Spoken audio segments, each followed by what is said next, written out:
आज हम लोग क्लास 8 का chapter 1 crop production and management का आंसर क्वेश्चन करेंगे। सबसे पहले हमारा पहला क्वेश्चन है, select the correct words from the following list and fill in the blanks. यहाँ पे कुछ वर्ड्स दिए हैं जिसको हम लोग फिल इन द ब्लैंक्स में भरना है। एक तरह से ये फिल इन द ब्लैंक्स है। हमारा पहला क्वेश्चन कर रहा है, the same kind of plant grow and cultivated on a large scale at a place is called. एक ही तरह का जो प्लांट्स है एक ही जगह पे ग्रो किया जाता है एक बड़े इलाका में, उसको हम लोग क्या चीज़ कहते हैं? तो उसको हम लोग क्रॉप कहते हैं। क्या कहते हैं? क्रॉप। अब हमारा अगला क्वेश्चन है, the first step before growing crop is of the soil. जो पहला स्टेप है हम लोग क्रॉप ग्रो करने से पहले जो हम लोग करते हैं वो क्या होता है?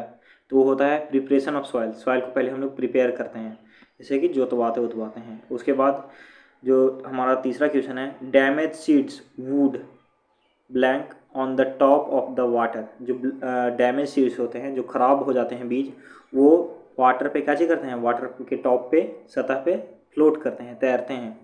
हमारा चौथा क्वेश्चन है, for growing a crop sufficient sunlight and water and nutrients from the soil are essential. हमारा चौथा जो क्वेश्चन है उसमें कह रहा है कि अगर क्रॉप को हम लोग को ग्रो करवाना है तो उसको सफिशिएंट मतलब प्रचुर मात्रा में क्या क्या मिलना चाहिए? सनलाइट मिलना चाहिए, वाटर मिलना चाहिए और न्यूट्रिएंट्स मिलना चाहिए। तो वाटर न्यूट्रिएंट्स कहाँ से मिलते हैं? तो सॉइल से। तो हमारा जो चौथा है उसका आंसर होगा वाटर एंड न्यूट्रिएंट्स। अब हमारा दूसरा क्वेश्चन है, match item in column A with those in the column B. यहाँ पे मैच द फ्लोइंग है, जो कॉलम ए में कुछ वर्ड्स दिए हैं उसको कॉलम बी के वर्ड से हम लोग को मिलाना है। तो यहाँ पे देखिए हम लोग मिलाते हैं। खरीफ क्रॉप, खरीफ क्रॉप कौन कौन से होंगे? तो पैडी और मेज होंगे। रबी क्रॉप कौन कौन से होंगे? तो वीट, ग्राम और पी होंगे। केमिकल फर्टिलाइजर्स तो यूरिया और सल्फर फॉस्फेट होंगे। और ऑर्गेनिक मैन्योर में क्या चीज़ होंगे? तो animal excreta, cow dung, urine, plant waste. लोग समझ गए होंगे। अब हमारा तीसरा क्वेश्चन आता है, give two examples of each. यहाँ हम लोग को एग्जाम्पल देना है, यहाँ पे कुछ क्वेश्चन दिया हुआ है उसका। जैसे कि खरीफ क्रॉप, खरीफ क्रॉप का दो एग्जाम्पल होगा, पैडी एंड मेज। क्या होगा? पैडी एंड मेज। रबी क्रॉप का दो एग्जाम्पल, तो wheat and gram, wheat and gram होगा। आप लोग समझ गए होंगे। अब हमारा चौथा क्वेश्चन है, right a paragraph in your own words on each of the flowing. यहाँ पे कुछ वर्ड्स, यहाँ पे कुछ टर्म्स दिए गए हैं जिनके बारे में हम लोग को अपने वर्ड्स में लिखना है। सबसे पहले आता है प्रिपरेशन ऑफ सॉइल। मतलब सॉइल को हम लोग प्रिपेयर करते हैं ना क्रॉप लगाने से पहले, उसके बारे में हम लोग को डिफाइन करना है, उस टर्म के बारे में। तो सबसे पहले हम लोग पढ़ते हैं इसका प्रिपरेशन ऑफ सॉइल का। हम लोग देखते हैं, the first step in growing a crop plant is the preparation of soil. सबसे जो पहला स्टेप होता है किसी भी क्रॉप को जब हम लोग लगाते हैं तो उससे सबसे पहला क्रॉप स्टेप होता है वो क्या चीज़ होता है? तो प्रिपरेशन ऑफ द सॉइल होता है। सबसे पहले सॉइल को हम लोग को प्रिपेयर करना पड़ता है। इसमें preparation of the soil starts with the loosening and the turning the soil so that the root of the plant can penetrate deep into the soil. जो प्रिपरेशन ऑफ सॉइल है उसको में क्या चीज़ होता है कि हम लोग जो खेत है उसको जोतवाते हैं ताकि क्या चीज़ हो जाए, वो थोड़ा लूज हो जाए, खेत टाइट नहीं रहे और उसका जो अंदर वाला पार्ट है वो बाहर आ सके, ताकि जो रूट्स हैं, पेड़ के जो रूट्स हैं वो अच्छे तरीक़ा से सॉइल में पेनिट्रेट कर सकें, अंदर जा सकें, ताकि उन लोग को न्यूट्रिएंट्स मिल सकें। The losing of the soil help in the growth of the several soil microbes, earthworm etc. जो लूजिंग है, जैसे सॉइल को अगर हम लोग लूज़ नहीं करेंगे तो उसमें एयर अंदर नहीं जा पाएगा और बहुत सारे माइक्रो ऑर्गेनिम्स होंगे जो मर जाएंगे। तो लूजिंग है वो मदद करता है सॉइल को लूज़ करने में, जिसके मदद से एयर अंदर जाता है सॉइल के अंदर और उसमें बहुत सारे माइक्रो ऑर्गेनिम्स के जीवन प्रदान करता है। और अर्थवॉर्म जो हमारे लिए बहुत ही ज़रूरी है, हमारे सॉइल को फर्टाइल कराता है। Which enrich the soil with the humus and the other essential nutrients. जो हमारे सॉइल को ह्यूमस और बहुत सारी इसेंशियल न्यूट्रिएंट्स से फुलफिल करता है। As plant require nutrients for their proper growth and functioning. और हम लोग को पता है कि प्लांट्स को भी न्यूट्रिएंट्स चाहिए ताकि वो लोग प्रॉपर तरीक़ा से ग्रोथ कर सकें और अपना फंक्शन भी कर सकें। The process of losing is called the tilling और प्लोइंग द सॉइल। जो प्रोसेस है लूजिंग उसको हम लोग टीलिंग या फिर प्लोइंग के नाम से भी जानते हैं। प्लोइंग मतलब आप लोग जानते होंगे, टीलिंग मतलब भी वही होता है जिसे खेत को जोतना, खेत को जोतना। टीलिंग और ploughing of the soil brings the nutrients rich soil to the top as the, हो रहा है कि जो टीलिंग और जो प्लोइंग है उस सॉइल का जो न्यूट्रिएंट्स रिच सॉइल होते हैं ना उसको टॉप पे लेके आ जाता है, कहाँ, ऊपर लेके आ जाता है। As the plant grow on the top layer of, so it utilise the maximum nutrients from the top layer of the soil, क्योंकि हम लोग को पता है जो प्लांट्स है वो टॉप ही लेयर में लगता है सॉइल का, और इसके कारण प्लांट्स को अच्छे तरीक़ा से न्यूट्रिएंट्स मिल पाएंगे। क्यों? क्योंकि जो लूजिंग के कारण जो भी न्यूट्रिएंट्स थे जो पहले अंदर थे सॉइल के अंदर वो अब ऊपर आ गए होंगे और वो लोग को आसानी से अब प्लांट्स को मिलेंगे न्यूट्रिएंट्स बढ़ने के लिए। अब हमारा दूसरा जो टर्म है वो है सोइंग। सोइंग मतलब क्या चीज़ होता है? तो वही जो हम लोग लगाते हैं क्रॉप्स को फील्ड में, उसी को हम लोग सोइंग कहते हैं। Sowing is the another important step in crop production. Crop production में दूसरा बहुत ही महत्वपूर्ण स्टेप है sowing.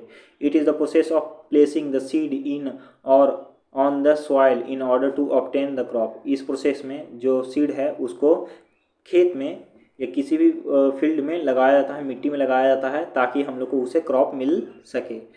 Clean and healthy seeds which are good in quality are chosen.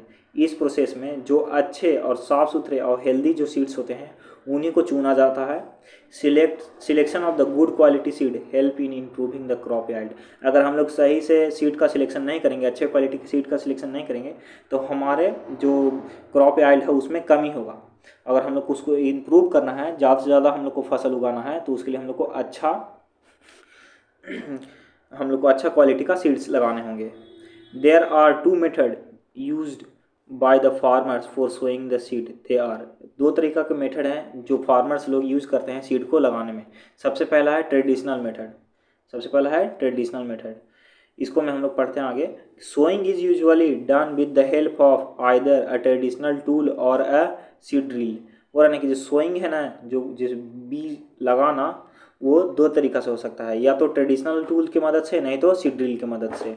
The traditional tool is shaped like a funnel was used to place the seed 2 to 3 centimetre deep into the soil. जो traditional tool है वो एक funnel का shape में होता है, उसको हम लोग ज़मीन में गाड़ते हैं, उसी में हम लोग सीड डालते हैं ताकि वो मिट्टी के अंदर 2 से 3 सेंटीमीटर तक चल जाए।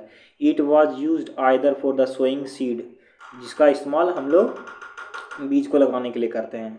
अब सीड ड्रिल आता है। सीड ड्रिल में हम लोग देखते हैं सीड ड्रिल क्या होता है। तो seed drill that makes the use of tractor are use for sowing the seed. Seed drill एक ऐसा मेथड है जिसको मैं ट्रैक्टर का यूज़ करके हम लोग को सीड लगाते हैं, मतलब its place the seed at a top at a proper depth and the interval. वो रहना कि जो सीड ड्रिल है ना, वो उसके मदद से हम लोग सीड को एक प्रॉपर डेप्थ गहराई में और एक प्रॉपर इंटरवल मतलब एक प्रॉपर खास दूरी पे लगा सकते हैं। It also ensures that the seed are covered with the soil so that they are protected from the birds. और ये इंश्योर भी करता है, ये और क्या करता है, ये हम लोग को इंश्योर करता है कि जो सीड है ना वो पूरी तरीके से ढक चुका है ताकि उसको पे कोई भी बर्ड्स उसको खा नहीं सके। Use of this instrument saves a lot of time and a labour. और ये जो इंस्ट्रूमेंट है सीड ड्रिल, ये बहुत सारे लेबर्स और बहुत सारे टाइम को भी कैच करता है, बचाता है, और हमारे साथ साथ हमारे मनी को भी बचाता है। अब आता है वीडिंग क्या चीज़ होता है? तो वीडिंग के बारे में पढ़ते हैं हम लोग। Undesirable plants that grow along with the crop are known as the weeds. ऐसे प्लांट्स जिनकी आवश्यकता हमें नहीं है तब पर भी वो हमारे क्रॉप्स के साथ ग्रो हो जाते हैं, उन्हीं को हम लोग वीड्स कहते हैं। Weeding is the process of removing these weeds from the field as they compete with the crop plant for the nutrients light and space. जो वीडिंग एक ऐसा प्रोसेस है जिससे हम लोग वीड्स को अपने जो फील्ड है उसमें से निकाल सकते हैं। अगर हम लोग वीड्स को नहीं निकालेंगे तो हमारे जो क्रॉप्स जो हम लोग लगाए हैं उसके साथ वीड्स कंपटीशन करेंगे। किसके लिए? तो न्यूट्रिएंट्स के लिए, लाइट के लिए और स्पेस के लिए। As a result crop plant get lesser nutrients, light and space for their development. और इसका कारण क्या होगा अगर हम लोग नहीं निकालेंगे वीड्स? तो वीड्स अगर हम लोग नहीं निकालेंगे तो हम लोग को क्रॉप को कम न्यूट्रिएंट्स मिलेगा, कम लाइट मिलेगा और कम स्पेस मिलेगा, जिसके कारण हम लोग का डेवलपमेंट भी सही तरीक़ा से नहीं हो पाएगा। Hence reducing the crop yard, और इसके कारण हमारा जो क्रॉप का जो प्रोडक्शन है वो भी कम जाएगा। तो हम लोग देखते हैं किस किस तरीक़े से हम लोग वीड्स को हटा सकते हैं। There are several method by used by the farmers to remove the weeds are. यहाँ पे कुछ मेथड्स दिया हुआ है जिसका इस्तेमाल फार्मर करते हैं ताकि वीड्स को रिमूव किया जा सके। Weeds can be controlled using the weedicides such as 2,4-D। Weeds का हटाने के लिए हम लोग को वीडीसाइड का इस्तेमाल करते हैं, जैसे कि 2,4-D। These are the chemicals which are mixed with the water and are spread in the field. ये केमिकल होते हैं, वीडीसाइड्स क्या होते हैं, केमिकल्स होते हैं जो इसको वाटर के साथ मिक्स करके उसके बाद उसको स्प्रे कर दिया जाता है क्रॉप्स पे। Weedicide destroy the weed but they do not harm the crop. जो वीडीसाइड हैं वो वीड्स को डिस्ट्रॉय करेंगे, जो वीड्स होंगे खरपतवार को वो लोग को नष्ट करेंगे, लेकिन जो क्रॉप है हमारा फसल है उसको बर्बाद नहीं करेंगे। अब दूसरा हम लोग देखते हैं मेथड, टिलिंग और ploughing the field before the sowing of the seed also help in removing weed. जो हम लोग खेत को जोतवाते हैं, बीज लगाने से पहले जब हम लोग खेत को जोतवाते हैं तो इसके माध्यम से भी हम लोग वीड्स को हटा सकते हैं। Tilling uproots the weeds from the field. जो हम लोग जोतवाते हैं तो जोतने के जोतवाते हैं हम लोग क्यों हैं, ताकि जो खेत है, खेत में जो वीड्स है जैसे घास फूस हैं, खरपतवार हैं, वो सब कबाड़ जाएं। Weeds should be removed from the field before they flower और प्रोड्यूस सीड्स। वीड्स को हम लोग को किससे पहले ख़त्म कर लेना चाहिए, तो वीड्स जब फूल दे देते हैं या फल या अपना बीज देने वाले रहते हैं उससे पहले ही हम लोग को ख़त्म कर देना चाहिए, नहीं तो वो और ज़्यादा हमारे खेत में फैल जाएंगे। अब आता है हमारा अगला method, the manual method of removing weeds is with the help of अ खुरपी। जो मैनुअल मेथड है, जो इंसानी तरीका है जिसके माध्यम से हम लोग वीड्स को हटा सकते हैं, वो तो एक टूल की मदद से कर सकते हैं जिसको हम लोग हिंदी में खुरपी कहते हैं। It involves the regular uprooting of the और cutting of the weeds close to the ground. इसका इस्तेमाल करके हम लोग रेगुलर मतलब लगातार हम लोग वीड्स को अपने क्रॉप में से हटा सकते हैं, अपने क्रॉप फील्ड में से हटा सकते हैं। अब आता है हमारा आखिरी टर्म, थ्रेसिंग। क्या चीज़ आता है, threshing. Threshing is the process of the separating grains or seed from the कॉल्फ। थ्रेसिंग एक ऐसा प्रोसेस है जिसको में सीड्स नहीं तो ग्रेन्स को उसके छिलके से अलग किया जाता है। It is done after harvesting the crop. ये कब होता है, तो फसल को काट लेने के बाद। It is usually carried out with the help of a machine known as combine. ये एक मशीन के द्वारा होता है थ्रेसिंग, जिसका नाम है कॉम्बाइन। क्या चीज़, combine. This machine is a combined harvester and thresher. ये मशीन एक कम्बाइंड हार्वेस्टर और थ्रेसर होता है। It harvest plant as well as clean grains. ये प्लांट को काटता भी, पेड़ पौधों को काटता भी है, साथ साथ क्या चीज़ करता है, जो उसके अथी होते हैं छिलके, उस सबसे अलग भी करते जाता है, जिसको हम लोग हार्वेस्टर सिंपल भाषा में कहते हैं। अब हमारा अगला क्वेश्चन आता है 5वां, explain how fertilizers are different from the manure. हम लोग को बताना है कि कैसे फर्टिलाइजर्स मैन्योर से अलग हैं। तो हम लोग यहाँ पर देखते हैं। सबसे पहले fertilizers are the chemical substance which are rich in a particular nutrients. Fertilizer होते हैं जो एक केमिकल सब्सटेंस होते हैं जो किसी खास तरह के न्यूट्रिएंट्स में रिच होते हैं। मतलब हमारे खेत में कोई खास तरह का न्यूट्रिएंट्स कमा तो उसके लिए हम लोग फर्टिलाइजर का इस्तेमाल करते हैं। लेकिन वही manure is natural substance prepared by the decomposition of animal excreta and plant waste. जो मैन्योर है वो एक नेचुरल सब्सटेंस है जो कैसे बनता है, तो पेड़ पौधों का वेस्ट से बनता है जब वो डिकम्पोज होते हैं। तो अब हमारा फर्टिलाइज़र में दूसरा है, फर्टिलाइज़र आर इनऑर्गेनिक साल्ट। जो फर्टिलाइज़र है वो एक इनऑर्गेनिक साल्ट है। लेकिन वही manure is organic in nature. लेकिन जो मैन्योर है वो ऑर्गेनिक है, क्यों, क्योंकि ये सब प्लांट्स वेस्ट, एनिमल वेस्ट से बनते हैं। तीसरा हमारा फर्टिलाइज़र में है, दे ensure healthy growth and development of plant by providing them with nitrogen, phosphorus and potassium. जो हमारा फर्टिलाइज़र है वो हमारे प्लांट को एक हेल्दी ग्रोथ देता है, एक स्वस्थ ग्रोथ देता है, जिसके कारण जो हमारा प्लांट है वो डेवलप भी अच्छी तरीके करता है इसको। और जो प्लांट को जो चीज़ का आवश्यकता होता है, जिस न्यूट्रिएंट्स का, वही न्यूट्रिएंट्स को ये प्रोवाइड करता है, जैसे कि नाइट्रोजन, फास्फोरस, पोटेशियम हो गया। लेकिन वही मैन्योर में they help in enriching the soil with the organic matter and nutrients. लेकिन जो वही मैन्योर है वो मैन्योर क्या चीज़ करता है, तो हमारे सॉइल में इन ऑर्गेनिक मैटर का जो कॉम्पोजिशन है उसको बढ़ाता है, न्यूट्रिएंट्स को भी साथ साथ ये बढ़ाता है। फर्टिलाइज़र हमारा चौथा है, fertilizer should be applied carefully, one should take a care of amount of the fertilizer to be applied. जो फर्टिलाइज़र है उसको हम लोग बहुत ही सावधानी से डालना चाहिए और एक आदमी को उसका ध्यान रखना चाहिए कि फील्ड में कितना फर्टिलाइज़र डला रहा है। The addition of manure does not requires any special guidance, लेकिन जो वही मैन्योर का जो एडिशन है उसको मैन्योर डालने में, फील्ड में हम लोग कितना मैन्योर डाल रहे हैं उससे कोई दिक्कत नहीं होता है, इसको कोई स्पेशल टाइप का गाइडेंस नहीं चाहिए होता है। अब हमारा फर्टिलाइज़र में चौथा है, fertilizer does not provide humus to the soil. जो फर्टिलाइज़र है वो ह्यूमस, सॉइल के ह्यूमस देता नहीं है। Manure provide humus to the soil and increase soil fertility. जो मैन्योर है वो सॉइल को ह्यूमस प्रोवाइड करता है, ह्यूमस देता है और साथ ही साथ हमारे सॉइल की फर्टिलिटी को भी इंक्रीज करता है। हमारा फर्टिलाइज़र में छठा है, it excessive use cause water pollution. जो अगर हम लोग फर्टिलाइज़र का ज़्यादा यूज़ करेंगे तो वाटर पॉल्यूशन का भी कारण होगा। It can not replenish organic matter to the soil. और जो फर्टिलाइज़र है वो कभी भी ऑर्गेनिक मैटर सॉइल में ऑर्गेनिक मैटर को फिर से वापस नहीं लेके आ सकता है। It is a safe for the environment and help in recycling the farm waste. ये जो है, जो मैन्योर है वो एक सेफ प्रोडक्ट है इन्वायरमेंट के लिए और ये जो फार्म वेस्ट है उसको रिसाइकिल करने में भी मदद करता है, उसका फिर से उपयोग करने में मदद करता है। अब हमारा छठा क्वेश्चन है, what is irrigation, describe two method of irrigation which conserves water.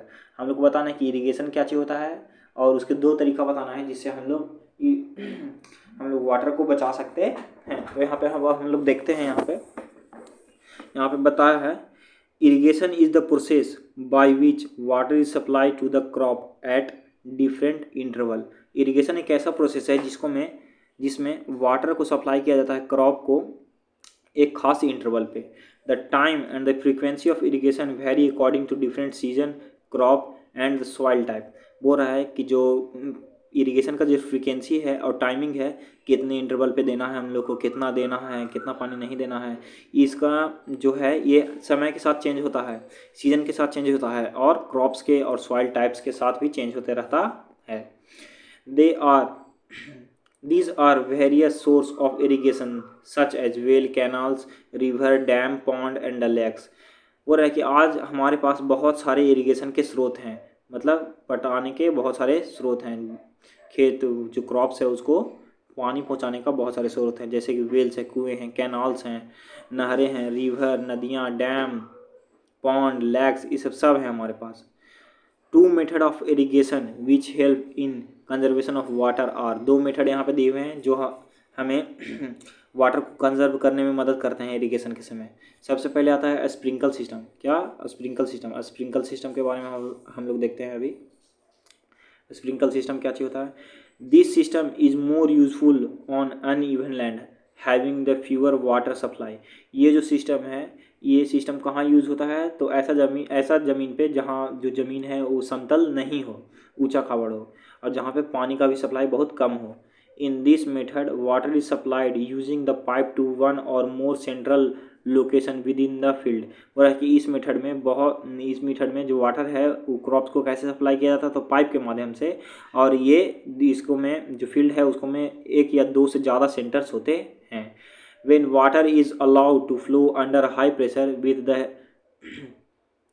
with the help of the pump, it get a sprinkle on the crop।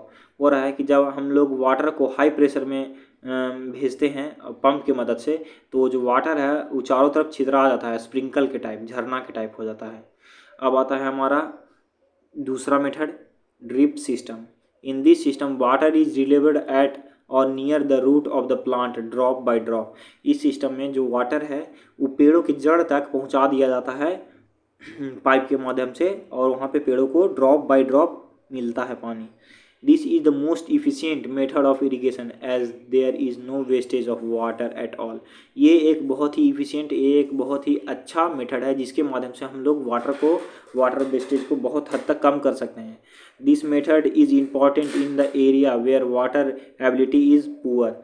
ये जो मेथड है ये कहाँ पे किया जाता है इस्तेमाल? तो ऐसा एरिया में जहाँ पे वाटर का कमी बहुत ज़्यादा होता है, वाटर का कमी बहुत ज़्यादा होता है। अब हमारा सातवां क्वेश्चन है, if wheat is sown in the kharif season what would happen? Discuss. अगर हम लोग गेहूं को खरीफ सीजन में लगाते हैं तो क्या हो सकता है, इसके बारे में हम लोग को बताना है। तो हम लोग देखते हैं यहाँ पे अपना answer. If wheat is sown in the kharif season, अगर वीट को हम लोग खरीफ सीजन में लगाते हैं from June to October, then the whole crop might get destroyed because of the many factors such as. तो जो पूरे क्रॉप हैं, पूरा जो फसल है वो पूरा फसल बर्बाद हो जाएगा इन सब कारणों के कारण। अब हम लोग देखते हैं वो सब कारण कौन कौन है। The lack of the optimum temperature, adaptability, ability of the pests, हो रहा है कि टेम्परेचर की कमी से, टेम्परेचर की कमी से या ज़्यादा होने से, एडेप्टिबिलिटी से, जो वीट है वो इस मौसम के लिए एडेप्टेबल नहीं हो पाएगा, और फिर पीस्ट की भी एबिलिटी से, क्योंकि उस समय पीस्ट भी बहुत ज़्यादा होते हैं क्योंकि वो रेनी सीजन होता है। Kharif season includes the rainy season, kharif season में रेनी सीजन भी आता है, खरीफ सीजन में रेनी सीजन में आता है। Which is not favourable for the growth of the wheat, जो गेहूं के लिए, गेहूं के क्रॉप के लिए सही नहीं होता है ग्रोथ के लिए। Therefore wheat crop will be not be able to survive in the kharif season, इसी कारण जो वीट है, जो गेहूं है, वो खरीफ सीजन में सर्वाइव नहीं कर पाएगा। अब हमारा 8वां क्वेश्चन आता है, explain how soil get affected by the continuous plantation of crop in a field. हम लोग को बताना है कि कैसे जो सॉइल है, जो मिट्टी है, वो लगातार हम लोग फील्ड में अगर हम लोग क्रॉप लगाते जा रहे हैं तो सॉइल कैसे अफेक्ट होता है, सॉइल पे कैसे प्रभाव पड़ता है। तो ड्यू टू द, इसका आंसर हम लोग देखते हैं, due to the continuous plantation of the crop in a field soil become poor in the specific nutrients such as nitrogen, phosphorus, potassium, etc। वो रहा है कि अगर हम लोग एक ही फील्ड में लगातार हम लोग प्लांट्स लगाते रहेंगे, प्लांटेशन करते रहेंगे, बार बार क्रॉप लगाते रहेंगे, तो वो जो फील्ड है वो एक स्पेसिफिक, मतलब एक खास तरह का न्यूट्रिएंट्स उसमें कम जाएगा, जैसे कि नाइट्रोजन, फास्फोरस, पोटेशियम, तीनों में से कुछ भी कम सकता है। Plant requires nutrients for their proper growth, development, functioning. जो प्लांट्स हैं वो उनको सही मात्रा में उन लोग को न्यूट्रिएंट चाहिए ताकि वो लोग बढ़ सकें, विकास कर सकें और अपना काम भी कर सकें। When a farmer continuous to grow crop one after the other, then all the nutrients available in the soil reduce and crop yield it decreases automatically। अगर एक फार्मर, एक किसान एक ही फील्ड में लगातार अलग अलग तरह, एक ही तरह का क्रॉप लगाते रह रहा है, एक ही तरह का क्रॉप लगाते रह रहा है, लगातार लगाते रह रहा है, तो उस जो सॉइल हैगा, जो मिट्टी होगा, उसमें एक न्यूट्रिएंट्स की कमी होते जाएगी धीरे धीरे, और जो क्रॉप प्रोडक्शन है वो ऑटोमेटिकली डिक्रीज हो जाएगा, बहुत ज़्यादा कम हो जाएगा।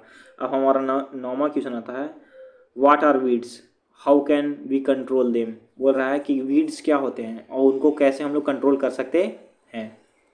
तो undesirable plants that grow along with the crop known as the weed, जो अनडिजायरेबल प्लांट्स होते हैं जो क्रॉप्स के साथ ग्रो हो जाते हैं उन्हें ही हम लोग वीड कहते हैं। Weeds compete with the crop for the nutrients, light and space. जो वीड्स हैं वो क्रॉप्स के साथ कम्पीट करते हैं, कंपटीशन करते हैं, किस लिए, तो न्यूट्रिएंट्स के लिए, लाइट के लिए और स्पेस के लिए। As a result crop plant get lesser nutrients, light and the space for their development. और इसके कारण जो प्लांट्स हैं वो लोग को, जो क्रॉप हैं वो लोग को लेस अमाउंट में न्यूट्रिएंट्स मिलेगा, लाइट मिलेगा और स्पेस मिलेगा डेवलपमेंट के लिए।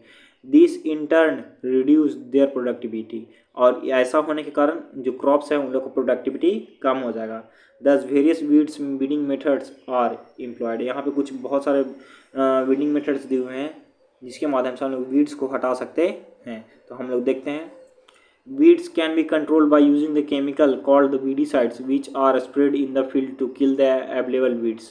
और एक जो weeds है उसको कंट्रोल करने का एक मेथड है जिसका मतलब केमिकल का इस्तेमाल करके, जिसका नाम है वीडीसाइड, उसका इस्तेमाल करके हम लोग जो फील्ड में वीड्स हो जाते हैं वो लोग पे स्प्रे करके वो लोग को ख़त्म कर सकते हैं। These are not harmful to the crops, और जो वीड्स हैं, ये जो वीडीसाइड्स हैं वो हमारे क्रॉप्स के लिए हार्मफुल नहीं होते हैं। ये तो हो गया पहला। अब हमारा दूसरा देखते हैं, दूसरा मेथड क्या है। Tilling before sowing the crop also help in the removing weeds. सबसे पहले अगर हम लोग क्रॉप ग्रो कर रहे हैं, क्रॉप लगाने वाले हैं, तो उससे पहले हम लोगों को उसको टीलिंग कर लेना चाहिए, मतलब उसको जुतवा देना चाहिए ताकि जो वीड्स हैं वो क्या चीज़ हो जाएं, अपरूट हो जाएं, जड़ के साथ ही कबड़ जाएं। The best time for the removal of the weeds is before they flower and seed. और जो अच्छा समय होता है जिस समय हम लोग बीड्स को हटा सकते हैं वो होता है बीड्स में फूल लगने से पहले या फिर बीड्स को बीज देने से पहले। अब हमारा तीसरा है the manual method of removing weeds with the help of the khurpi. It involves the regular uprooting और the cutting of the weeds close to the ground. जो मैनुअल मेथड है जो हम लोग इस्तेमाल करते हैं, फार्मर्स लोग इस्तेमाल करते हैं, वो क्या चाहिए तो खुरपी की मदद से वीड्स को रेगुलरली हटाना, अपरूट करना और कट करना ग्राउंड से। अब हमारा 10वां क्वेश्चन आता है arrange the flowing box in proper order to make a flow chart of the sugar crop production. Sugarcane crop production है, यहाँ पे बॉक्स दिया हुआ है, हम लोग को बताना है कि कौन सा बॉक्स कहाँ पे सेट होगा ताकि हम लोग शुगर क्रॉप प्रोडक्शन का हम लोग सही सही प्रोसेस बता सकें। तो यहाँ पे दिया हुआ है सबसे पहले हम लोग प्रिपरेशन ऑफ द सॉइल, सबसे पहले हम लोग सॉइल को प्रिपेयर करेंगे, उसके बाद हम लोग क्या चीज़ करेंगे प्लोइंग द फील्ड, उसके बाद खेत को जुतवाएंगे, उसके बाद सोइंग, उसके बाद बीज को लगवाएंगे, उसके बाद मैन्योरिंग, उसमें मैन्योर डालेंगे, उसके बाद इरिगेशन पटाएंगे, उसको फर्टिलाइज़र डालने के बाद हम लोग उसमें पानी डालेंगे, हार्वेस्टिंग, उसके बाद हम लोग काटते हैं, उसके बाद sending crop to the sugarcane factory, और उसके बाद जो क्रॉप है शुगर केन है उसको शुगर केन फैक्ट्री में काटने के बाद भेज दिया जाता है। तो आप लोग समझ गए होंगे। अब हमारा 11वां क्वेश्चन आता है complete the flowing word puzzle with the help of clues given below. हम लोग को यहाँ पे वर्ड पजल को कंप्लीट करना है, यहाँ पे कुछ क्लूज भी दिए हुए हैं उसके मदद से।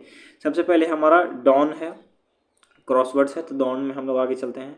तो provide water for the crop, water crop को जो वाटर हम लोग प्रोवाइड करते हैं तो उसमें क्या भराएगा इरिगेशन भराएगा। क्या भराएगा बच्चों इरिगेशन, क्या इरिगेशन भराएगा। तो हम लोग यहाँ पे देखते हैं इरिगेशन कहाँ पे, देखो यहाँ पे इरिगेशन भराएगा।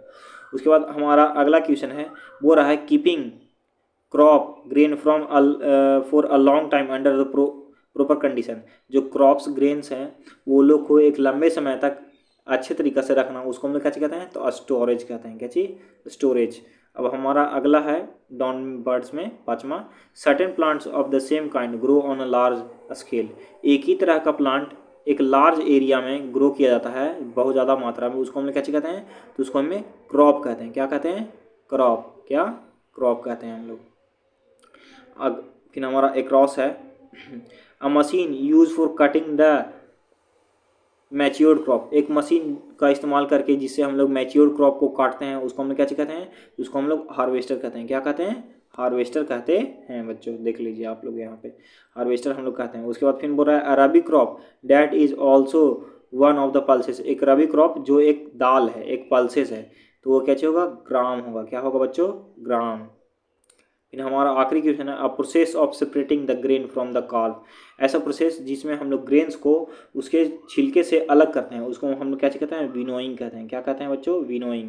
देख लीजिए बच्चों विनोइंग कहते हैं। सबसे पहले हमारा क्या चीज़ था इरिगेशन था डाउनवर्ड्स में, फिर दूसरा हमारा डाउनवर्ड्स में क्या चीज़ था तो स्टोरेज, 5वां हमारा डाउनवर्ड्स में क्या चीज़ था तो क्रॉप, फिर एक्रॉस में हमारा जो तीसरा था वो था हार्वेस्टर, जो हमारा एक्रॉस में चौथा था वो था ग्राम, जो हमारा एक्रॉस में छठा था वो था विनोइंग। तो आशा करता हूँ आप लोगों को समझ में आ गया होगा। धन्यवाद।